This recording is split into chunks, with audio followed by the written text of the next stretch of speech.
Desertuan behatxuloa aurkeztea berez dala ospakizun handiagoa, zergatik diot hori. Bueno, ezagutzen dugu Anduren ibilbide, literatur ibilbide luzea eta oparo. Badakigu,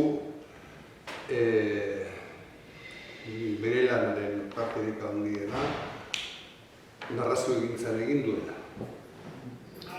Gehien. Baina oso jorratua du baita ere beste alor bat, gogoetaren alorra, saiakeraren alorra. Eta pixkanaka hor, estilo oso propio bat, oso berezkoa sortuz joan da. Berak tesela hitza erabiltzen du bere saiakeretako puskei izena emateko, noski mosaikoaren ideia eman nahi duelako, eta eman behar dalako bere saiakeretan hori direlako, mosaikoak direlako. Kasu honetan, Desertuan behatxuloa liburuak liburuan hiru zati nagusitan biltzen dira teselak. Lehendabizikoa, Desertuan behatxuloa, alegia liburuaren beraren izena.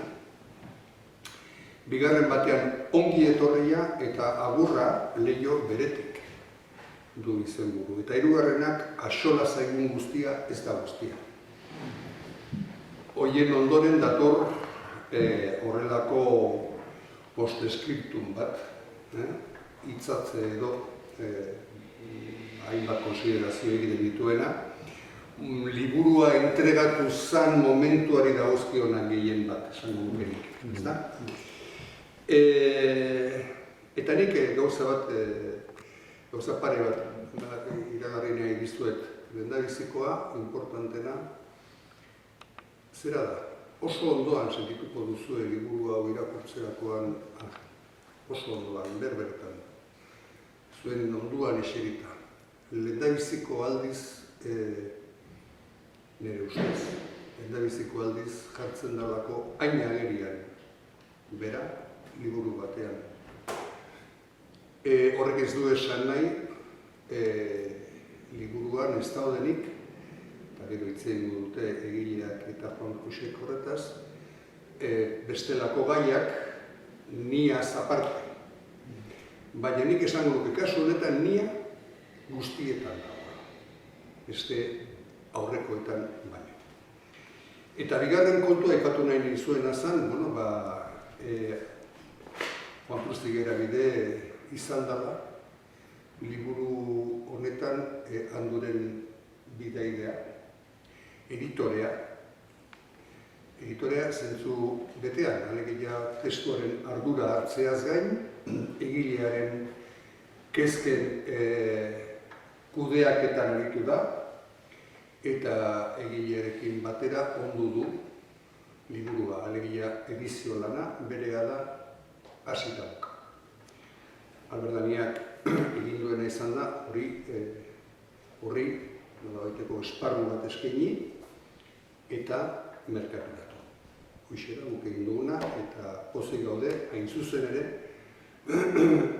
lan plantamentu hori egin dugulako. Hemendik aurrera, gure argitaletxearen praxian modu honetako lan moldeak behin gehiagotan ikusiko dituzu. Bueno, eta hemendik aurrera zuen txandanik estimatuko nioke Juan Krusi lehendabizi berak editore den aldetik egitea bere sarrera eta gero hortik aurrera elkarrezketan argundu duzu.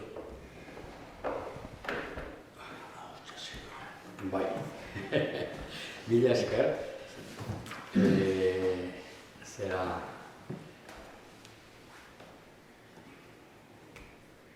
egiteko hau eskaini zidatenean, hasieran bildur pixka bat eman zidan, nik editoretzat ez daukat nire burua, baina gero azaldu zidatenean, zertzan testuarekin eta idazlearekin hainbeste estimatzen dudan, eta zaizki alkarri adarra hainbeste jotzen diogun persona batekin barruak arakatzea, izugarrizko gozamena izan da, eta horia.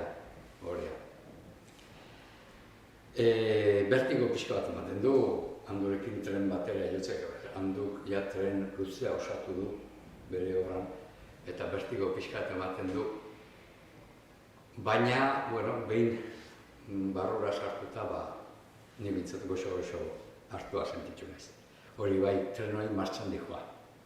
Orduan edizio lanean, ari zarenean, etengabe hartuko dituzu sorpresak, eta ikusiko duzu nola idazlearen prozesuan aldatuz doazen testuak, eta horrek sortzen dituen gora berak, eta atentzio handi bat eduki behar da,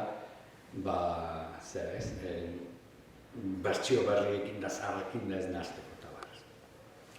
Liburu honetan, esan du Jorgek nia agertzen dela, Anduren nia, eta ni hori gaina oso gertukoa, Anduren, bere etxe fisikora konbidatzen gaitu askotan bere liburutegira ikusten ditugu, zer irakurtzen dituen, baita bere logelara ere. Ez ditu bere ezinak eta bere miseriak komila artean, ez ditu bat ere eskutatzen, baina ezin horietatik liburuak seinalatzen dizkigu, eta esperientzia, bere bizitzako esperientziak. Liburuak eta bere bizitzako esperientziak lotzen ditu etengabe. Horrek ematen dio, nik uste berari bizitzeko arnasa, bizitza gogor jartzen denean, arnasa estutu egiten da. Badakigu azken urteak oso gogorrak izan direla, Angelentzat, orduan oroitzapenetan bilatu du arnas hori, eta etengabeko zabaltze liburuekin, referentzia artistikoekin, literarioekin, etengabeko zabaltze batez. Nik uste, bizitzari bizia emateko zea bat izan dela. Halako jokabide bat. Ez hori bakarrik horra aitortzen dizkigu baita ere, ni asko unkitu nauen gauza bat izan da, nola eskribatzen duen emazteak zaintzen zituen loreak nola jarraitzen duen zaintzen berak. Eta gainera, nek ez dut uste ordu arte inoiz itzengo zirenik lorei, eta oso zaila da lorei hitz egiten imaginatzea, baina beraren horrez hitz egiten die. Eta zaintzen ditu eta goxo hartzen ditu. Ez hori bakarrik eguneroko zeak ikusiko ditugu ekintzatxoak ez. Baita ere janari kontuak eta gauza oso xumeak. Zer, azken batean bizitza gertakizun konkretu ez baino harago ote doan edo ikusten da. Bizitza joan dira persona batzuk, baina nire baitan bizi dira. Ni bizi naizen bitartean, haiek nolabait bizi dira. Loriekin egiten dut, liburuekin egiten dut, familiakoekin ditudan harremanetan, konfinamenduan zaintzen ditut, alkarra deitzen diogu, eta horiekin guztiekin bizia zabaldu egiten da. Ez da biziga, hemen fisikoki garen hona bakarrik, baizik, biraz, liburu pilak, hor daude. Dakit zer dian, espiritu ez diogu deituko, ez da, hemen tokatzen, zerbait da, bizitzari arnasa zabala bat ematen diona. Historia bera ere zabaldu egiten duena. Orduan, nik hori ikusi dut liburu egotan, eta liburu bilotzez irakurtzen baren bada, bati arnasa zabaltzen. Nire zera, esperientzia bitzatela izan da. Gogoetazkoa, gogoetaz beteta. Zeakin, Angelekin, gogoetaz, aipuak eta bar. Baina etengabe ikusten duzu, eluko urraziotik ies ez, behar, ez dakit, ies egiten duen. Ez du ez da hori bere metodo. Baizik, pentsamendua aragiztatu bezala egiten du, pentsamentua benetakoa bihurtzen du. Ez da hola, elukobrazio teoriko bat hor geratuko dena, baizik bizitzan, zeharo txertatua gizarte arazoetan, guk hemen hizkuntzakin dauzkagun, Euskal Herrian dauzkagun arazo horiekin erabat txertatua. Gerrarena, etorri da post-eskriptun bat egin du, baina gero kontuatu, baina nik gerraz hitz egin dut etengabe liburuan, orduan, begira, gogoeta hor dago, eta gaina patxada zegina. Ez daukat, oain presakoako gogoeta egina dago, horrela remititzen gaitu ez. Horrela remititzen gaitu. Hemen ikusiko duzu, esan dudan, giza kondizioa, arte mundua, irakaskuntza, oso erreflexio, bueno, gogoeta asko daude hizkuntzari buruz, baina pare bat etimologikoa oso polita, ni asko gozatu dut. Eta, oain trenean, handurekin trenean, galdera batzuk itea, ausartuko naiz. Lehen inizkidu pila bat, eta oain zuen aurrean egin du izkilo. Aurrenko gauza, etortzen zegena, zera, izenburuarena da, ez? Oso, eta egin nola esan paradoxikoa, absurdo puntu bat ere badu, da sartuan, behatxulo bat jartzea, eta piktorikoa ere, kuadro bat da. Kuadro bat da, desertuan behatxulo bat, izugarrizko kuadro bat da. Bueno, nondik nora zer hori? Bueno, etxeko behatxulotik.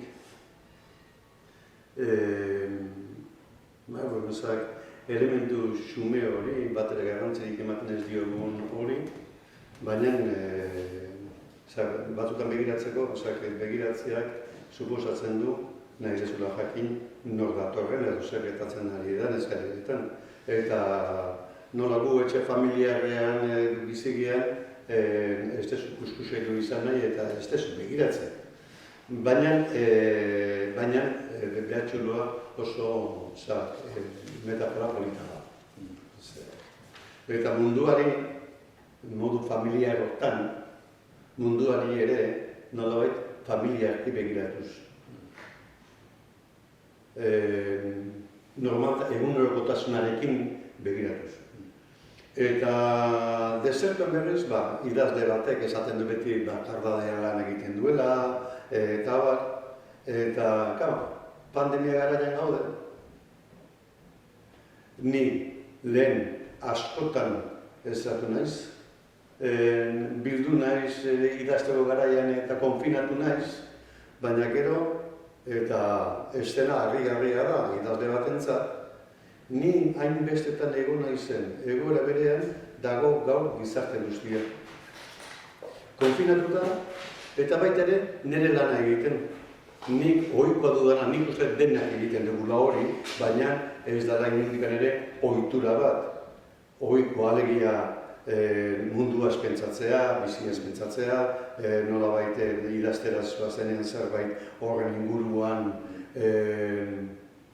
hausnarketa batzuk egin eta ulertu nahia mundua eta gertatzen ari zaiguna eta Eta hori, nire egitekoa dana eta nire obligazioa dana bihurtzen zaio. Jende guztiari, ez momentu jakin batzutan, heriotza baten aurrean, edo egiten diren konsiderazio sakon horiek eta ez, baizik eta egunerokoetan zer tokatu zaigutan hori, zer tokatu zaigutan eta zer tokatu zaigutan hori pandemiarekin. Eta zer tokatu zaigutan familiari batez ere guraso direnak, edo helduak eta azkatenak, beren eta bihurtzen da, pandemia ez bakarrikan isolamentua, baizik eta isolamentu hortan zure burua eta zure bizitza birplantatzea. Nolabait, nik egiten nuena, o ofizioz egiten nuena, nolabait errepikatu egiten zait.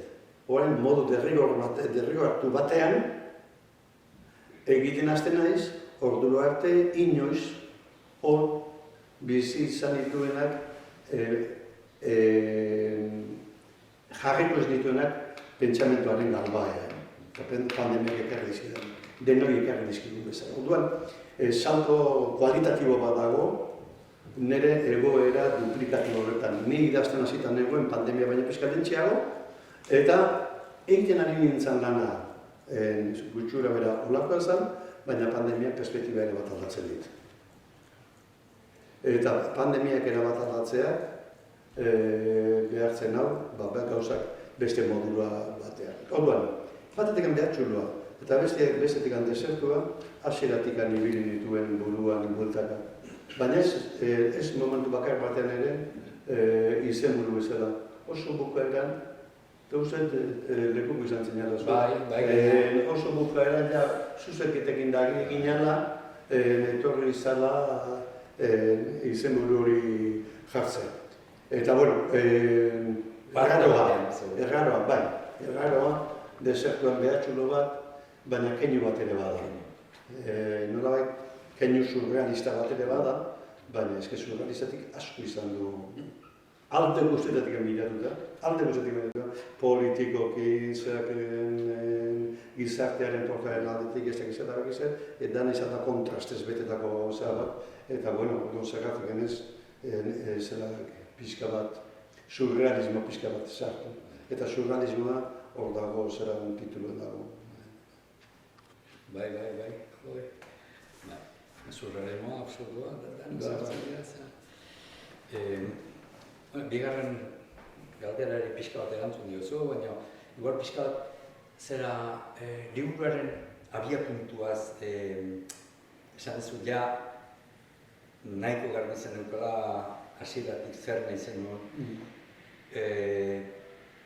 Liburuaren denbora noiztik ari zinen, lehenagotik ari zinen pentsatzen. Hoi pixka bat ibilbide hori, ze aldatu da? Hasieran zer eukan asmotik, pandemiak egin dizut, baina beste gauza batzuk ere sortuko zitzaizkitzun hor. Ez, zerak hasieratik neukan asmoan, etorri zei pandemiarena oso ondo batez ere ari bat, zerak Twitterren da egiten diren ari horietako bat pandemiarekin eginez, eta bezala ere aipatuko nituen kontuak eta batzuk idatzietan neuzkan, batez ere erregioari buruzkoetan eta horietan egiten du, Twitterreko ariaren hartu ari bat eta desarrollatzu pandemiaren saltoka, baina horrek ari bat kontakizun badauka, azkenean ni nola bizi izan dut. Baina ez dago, momentu jakin batean denbora guztian horretaz ari naiz.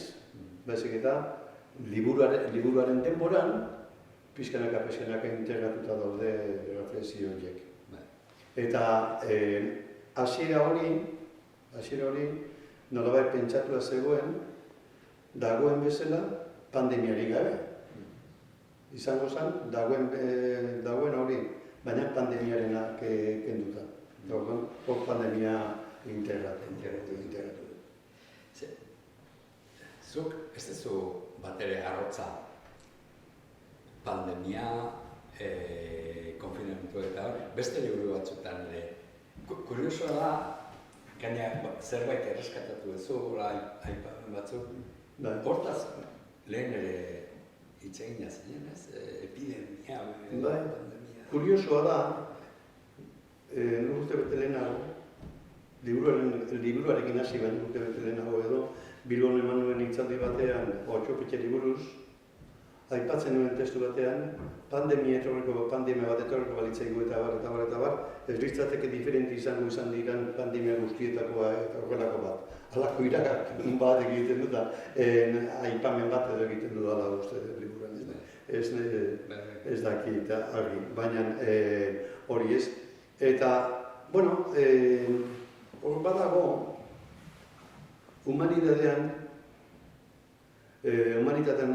konstante bat, gorabehera batzuei buruz errepikatzen dena, eta pandemiarekin ere nolabait ziklikotasuna, gizartearen portaerak berdintsuak orain dela 6 mende eta gaur, jendea oso solidarioa, aldi berean baitera jendea erabat modu gizatasunik gabean aberasten dena eta baliatzen dena horretaz eta bar. Eta eskema horiek denetan gertatzen dira, berdentsu xamar bat dira horrelako jokabide nolabait estrukturalak baliz bezala eta funtzionatzen dutela mekanikoki berdin. Eta liburua bukatu nuenean, justu gerra hasten da, eta gerra hitz egin da nengoen. Eta gerra esaten ditudan gauza asko, errepikatzen ari dira, zera hortan ez? Pake unibertsalaren ametsa, kanten pake unibertsalaren amets hori, gerra bakoitzean sortzen da, baina gero porrot egiten du beti politikaren hori, nolabait utopia izango da. Seguro asko pake gizakia ez geralako pakera emanak, baizik eta beti ere hori arazoetara eta emanak, harremana dagoen tokian, noski, daude momentu gozoak eta momentu latzak, ez? Eta orduan, eta bestia da gozearena. Gozearena, hirugarrena. Gozeaz ez dut nik hitz egiten, gehiagin, gure gizartea pobreak gera, baina aberatsa bagina bezala bizigia, ez dertzaigu ezartxero falta. Eta ez dugu gure gurasoen eta gutxiago gure aiteon amonen premiarik pasa, eta horregan gozea guretzat ez existitzen, eta munduan existitzen da. Gertatzen hortaz ez dugula hitz egiten. Da gurean, gehiago gure gizartean ere bai. Eta hori ere ez dugu ikusten. Madrileko zera ez?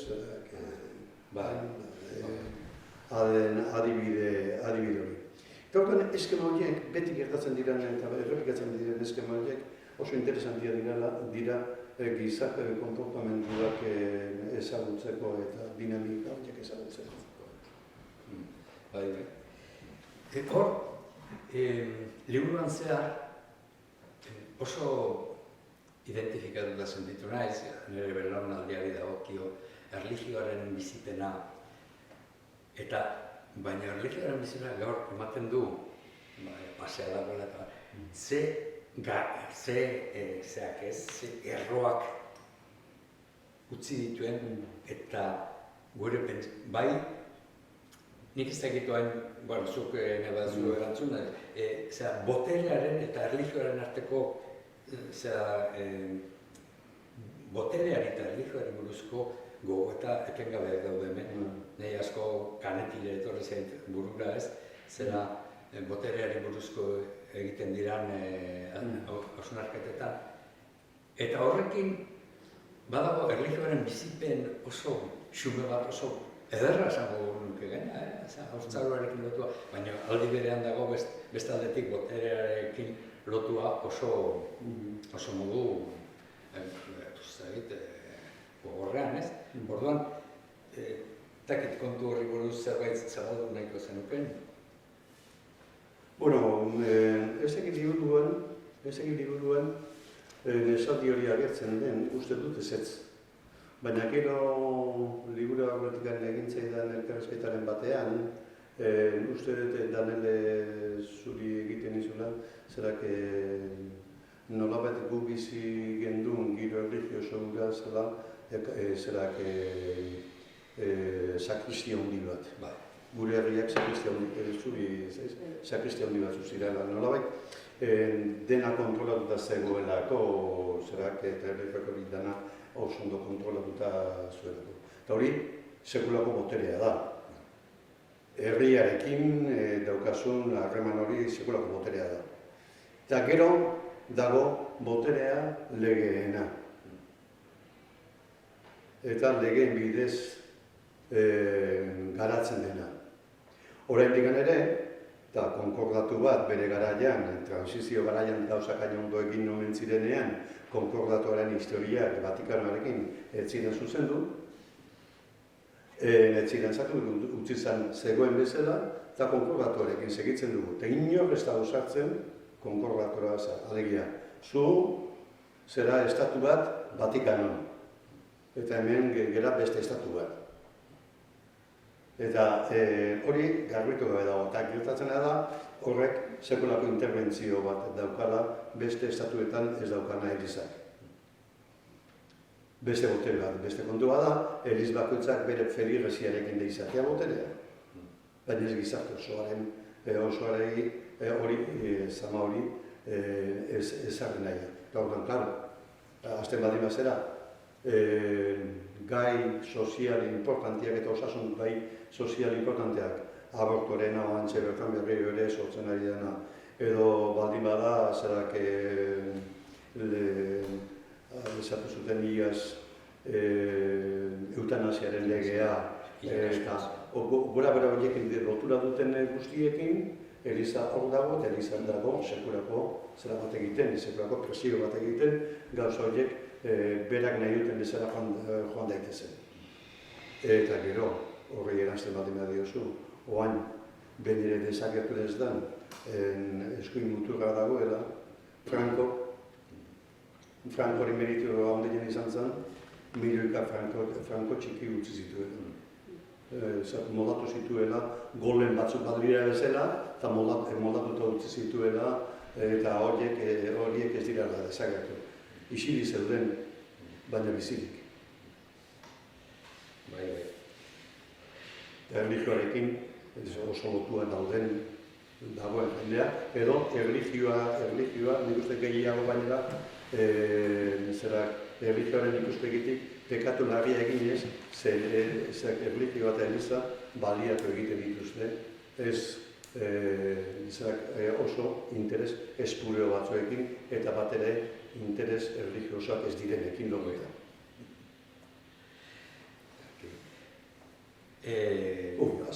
Ondo, bai, tonu hori badago liburuan, eta gizartearekin, gure gaurko gizartearekin jarraitzen dut tonu horrek. Tonu gogorra da. Ez da zera, oso builosoa, baina gogorra da. Begitara hitz egiten tonu bat da. Gizarteari bajiko joan. Bueno, konsiderazio generala bat egingo nuke. Ni gogorra naiz, eta gizarteak, nizena nahi bamuntze ontuntzun banu, baina gizarte gogor batean bizik gara. Entzun nahi ez duen, gogor batean baino gehiago, entzun nahi dut entzuna. Ondo entzun ezin dut. Entzun nahi ez duen, besteari entzun nahi ez dion, nerea bakarrikan balio duen eta besteari entzun nahi ez duen gizarte batean bizik gara. Eta bai sektore txikitatik hasi eta generalki, gizarte guztira bat. Politikan egunero ikusten duguna da, elkarri entzun nahi ez dioten jardun alperritako bat. Edo behintzat, nahi ez dutenak, hain importantea den hitzaren bidez, enkontu batera edo puntu bateratu batera iristea nahi ez dutenak. Gainera, hitza baliatzen dutenak, justu hori gerta ez dadin. Eta, bueno, nik uste dut, Espainian gertatzen ari dena nabarmena dela, horretan. Baina Espainia ez diaren estatuetan ere oso libreak izan adiran eta nolabait eredugarriak izan diranak, hainbeste askatasunetan eta Frantzian eta Navarretan ere antzeko gauzak gertatzen ari dira gero eta gehiago nire ustean bintzat Europan. Europan eta, bueno, estatu batuetan. Gauza bertsu. Bueno, euskal amaitzen ekoteko. Fragmentarioa da, liburua, teselaz osatua dago. Por cierto, apunta dukan euskan, hemen, eta esanen baino utzingo ditut. Kapituluen zatiak segidan irakurtzen bezi du. Horiek ere, pieza literari bat osatzen dute, oso polita dira. Horiek danako zatien irakurri. Indizea irakurri. Fragmentarioa da, baina nik osotasun egarri bat ikusten dut, liburuan. arkitektura bat ikusten diot. Bueno, arkitektura ikusten da, etxe bat ikusten da. Bai, baina zu gelaz zoaz. Ez dakit igual, nik esan dudanekin, baina zu pixka bat jokabide hori aspaldian da, ari zara gaina hori erabiltzen, zer da planteamendu estetiko bat, zuretzeko erosoa dena, pentsatzen laguntzen dizuna, dana batera. Zerak, novelari aplikatuta, Pio Barojak esatezun, la novela es un saco en el que cabe todo. Eta orduan, berak bere novela bazuten bizka bat, zerak anarkia horretatik, bere personajeak eta zaugaritasun hori eta bar. Eta edozein genero da saku bat denak abitzen oain. Hemen dauden pieza guzti horiek kabitzeko garaian, ez dira sartu sakuan botata. Baizik eta testuak desagerratzen ari zeren bitartean, batzuk oso diferenteak egun batetik bestera eta bar, eta ikusten dituzu, hau beste harrekin hobeto jongo litzakela eta liburu honetan, illa, testuak idazten aina, bezerako, ez denbora, baina bai nekea eman didala testuak organizatzea. Lehen aitatu ditudan ari horiek, ari ikusezina direnak, nolabait plastikozko zerak ariek badira bezala, baina testu labur batek ematen dio airea gero datorrenari. Edo testu luze baten segitati joan, beste salto txiki bat ematen du, beste perspektiba batean jartzen du zerak, baina nolabait zer ikusia dakan aurreko testuarekin, edo aurreko horren aurrekoarekin. Baina, badaude halako konexio batzuk, edo nik ikusten ditu konexio batzuk, edo nik egiten alegindu naiz, non kapitulo bakoitza behintzat, esanet 3 kapitulo ditu, eta kapitulo bakoitza behintzat osotasun batean irakurri dadin. Agian, 3 kapituloak osotasun baita ere, baina oso desberdina dira. Baina, hori ja ez da nire, ez dakit, lehen eze bat dira da, gauantxe bururatzen zaidana, 3ak pixka desberdinak ez ote dira, baina jokabideren aldetik anez. Eta teknikaren aldetik ez dira desberdinak, gaiak dira desberdinak. Gerra, aratu batetik beste pasatzen zen. Zera, leheno gerra guain itepe genean asko intzitek eta liburan azaltzen dezera, txikitako nire horretzapen bat, prozesioan elizara jetxi zehatzutan euririk ez zula egiten da euririk eskatuz. Eta prozesio batean geurean dela, eta ze letania kantatzen ditu latinez, ez ertxore jakin gabe, zertaz eginean, baina. Eta orduan, agertzen dira, eskatuz, jangoiko hori eskatuz, zertaz libratzeko, zer desgrazitaz libratzeko. Eta dira apeste, fame, gozea eta belo, gerra. Eta justu hiruretaz asko hitz egiten da, gozea lehen esan dudan bezala gozea ez, apenas ez zertxore, eta beste dietaz.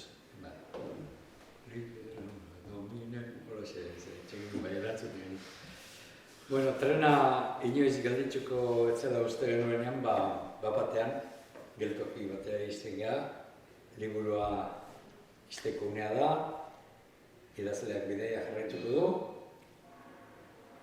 gu nasan geratuko era, trenari begira, eskerrak emanez, partekatu digun bizitza zati honegatik. Ni bintzat oso eskertuta, no? Eskerrik asko. Dena dela, esan beharra daukat, honekin galderik ez badin badu bintzat honekin izten deneria, esan beharra daukat, eskertu behar dio da Jorgeri, ez da behar goratuko da, baina liburuarekin hasi nintzenean, pasan dizkion lehen da izeko apunteak, eta nik pasatzen dizkiot bildurrez nagoen nien. Seguru nagoen, eta segurako animoak eman txizkidan zeratzeko. Gogoatzeiz. Eta orduan, hori izan nuen, animo handia liburarekin segitu ahal izateko. Eta gero, bigarrena... Zanean, zuzen ere, behingoz, iao. Bai, baita ere. Eta gero bigarren, zerak eguzet, ideia zoragarria izan zela Juan Cruzi lan hau eskintzea. Eta bi alorretan, editore literario bezala, editore bezala, liburaren editore bezala. Gauza, zuzenketak eta pentsatzen direnak egingo dituela, eta guzti horiek egitez aparte, eta horretan duen jakitura egitez aparte. Gertatzen dena da, hainbat esperientzi personaletan, bilok pasata gaudela toki berdintxoetatik. Gazetatik gure ikasketak berdintxoak izan ziren, eta seminoetik pasatako biok, eta latinera ez zozodak bagenekien hogetu zatako biok, eta baina esan edu dena.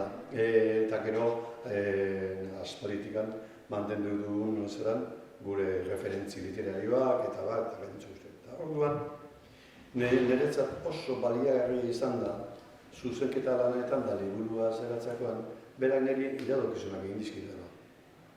Iradokizunak batzuk aukenduko hau zitzak izan. Eta beste batzuetan, baita ere, goatzara izerak esaten zuen. Eta goatzara horrek esan nahi zuen, elkarrekin gauza horiek ikasiak genituelako. Ez elkarrekin eskusoku berekoak ez ginen, baina bai gauza berak ikasi genituelako eta goatzara ez da. Orduan, gauza horietan eta kezka horietan, implantatzen dituen kezka horietan, bera ere oso bat, oso hurbil bat baino gehiago, oso hurbil dagoelako eta orduan, niretzat lan hori egiterakoan ikaragarria zan, ze sintonia batean ginden egiten ari ginean lan horretan. Eta orduan, eskergarria oso. Eta bakarrik erantzi ezoten naizen bere territorio dontsuan sartu, tartian beti ere sartzen baditut izan litezkeenak zera batzuk, aforismo batzuk. Hortan ere alkarrekin ibilega duen Lakina ipatu dute eta gogoratuko dizuet, gauzazuetako batzuk igual astutu aukiko duzuena, baina elkarrekin euskara ekarriak dira bi hauek Luzio Puleioren urrezko astoa. Latinez apenas dakiten hauek. Esperientzia oso izan zen. Nik esaten dut gainera liburu hori dagokionez, honak errakatu zituzuen hainbat eta hainbat, harraketu zituen hainbat itzulpen eta bat egin zuen lehendabiziko itzulpen gero landuko goen duen itzulpen borradore bat egin zuen, eta orduan, urrezko astoa liburu ezan astola nahonek egin zuen.